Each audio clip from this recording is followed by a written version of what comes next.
Ayan guys, ito yung dumating from Pure Gold dito, 'di ba? Kailan lang, dati-rati is lagi tayo dito sa grocery. Tapos ito, 'di ba? Ito yung hatid pa ng grocery nung nakarang araw pa to. Hindi ko na i-display. Ayan siya. Silka. Ilang piraso ba yung silka na yan? Ang dami. Tapos champion powder. Hindi ko lang naipakita sa inyo. Kasi yung Pure Gold yung pinakita ko. Ito talaga.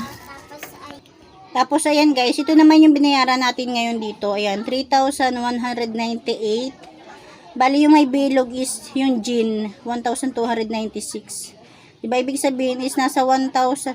Wala pa, hindi pa nga sana umabot sa 1,000 yung grocery natin. Kasi yung gin is 1,296 sa Pure Gold.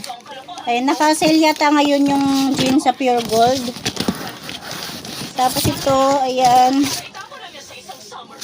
Yan, 'di ba? Yung mga Lucky Me, dati-rati is isang box ang kinukuha ko niyan. Kaya lang ngayon is hindi mo na ako nag-isang box kasi nga ang mababait is gumagala. Ayan. Dito tayo sa isang plastic. Worth ano lang to ha, siguro hindi pa umabot sa 1,000. Ayan, kasi ito is 1,296 yung gin. Ayan, ano lang naman siya, sour at saka kala. Tapos kumuha rin ako ng Nissin ramen beef. Kasi hindi ako kumukuha nito. Yung maanghang kinukuha ko, kaya lang may naghahanap minsan nito. Bale, bentahan ko nito 16 na. Kasi dati 13 lang. Nung napansin ko, ang puhunan na pala niya is 13 point something. Sabi ko nalugi na yata ako Kaya ang bentahan ko nito is 16. Kasi pagpalagay na natin, round up natin sa 14, meron na lang akong 2 piso, 'di ba? 2 piso mahigit. Tapos yung homie naman, siguro 10 piso pa rin to. Wait, check ko nga. Ayan guys, ano siya, 7.90. Ayan, pwede pa rin siya sa 10 piso. Kasi yung Lucky Me chicken at beef ko is 11 ko na. Pero itong homie is pwede pa siya sa 10 piso. Kasi 7.90 lang yung puhunan niya. Tapos itong Lucky Me Canton, ang puhunan na ang bentahan ko dati, diba, is 15. Ngayon pinag 16 ko na siya kasi nga is 13.50 na yung puhunan. Kasi dati 12 point something lang. Pero ngayon is 13.50. Kaya 16 na yung bentahan ko nito. Tapos ito, North Chicken, 7 pesos ang bentahan ko. Ayan, itong mga Lucky Me Canton, 16 na. Huwag kalimutan mga anak, 16 ang kanton. Kasi minsan nakakalimutan talaga ng mga anak ko. Kahit nga ako minsan.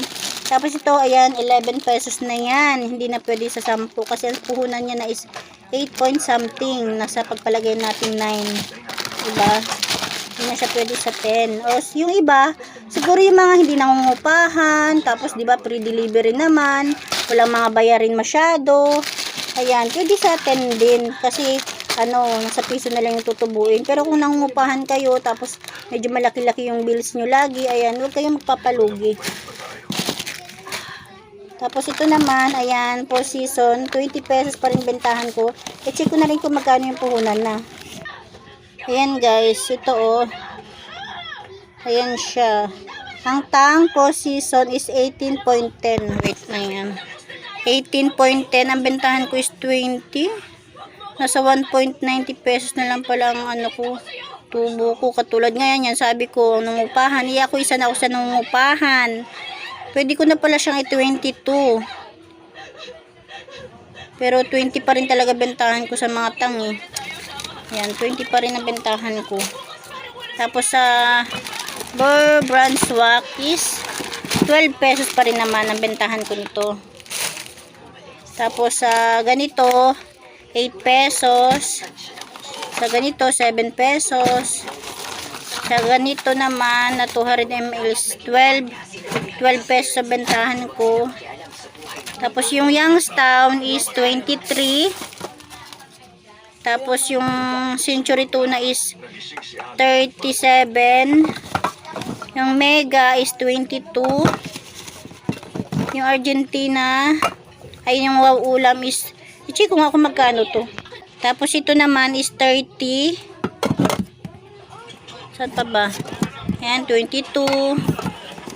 Ito naman is 36 or 37 yata. Ito 35. Ayan, 35. Yan pa. 30, 22. Wala naman ang iba pala yan. Yan lang. Pare-pares na lang siya. Ito. 30.